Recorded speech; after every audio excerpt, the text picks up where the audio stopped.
Guys, meron ako ditong short video lang. Ang bagong Bilmola Tomica helmet. Sa loob, naka-pouch siya. Ito siya. May kasama rin siyang brochure. Okay? At may kasama rin siyang visor. So ito, under ng Bilmola. Gawa ng Thailand. Wala pa sa Pilipinas to. Ngayon, yung bag niya, makapal. At may naka-indicate pa ng Tomica na sulat sa taas. Ito siya.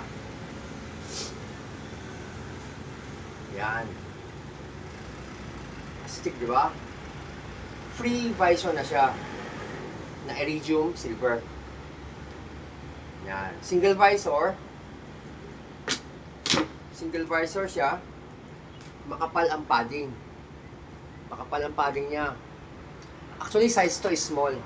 Ito pala yung Tomica na 55th anniversary.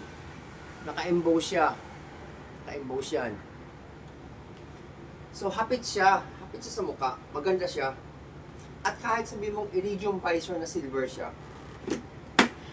pwede rin siya sa gabi. Hindi siya ganun kadilim.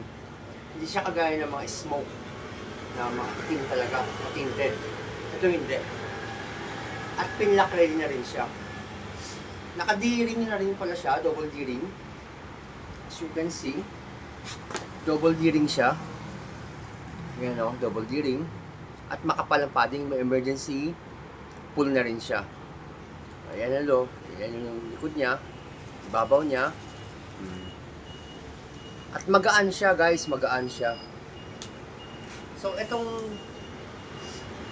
Bilmola na to, wala pa sa Pinas. Pero kung gusto niyo mag-avail, pwede niyo ako mga 8,500 pesos to sa atin. Actually may mga apat na kulay to. May isa ako parating pa. Like, first week pa ng July ko makukuha. Yan. Ito lang guys. Salamat.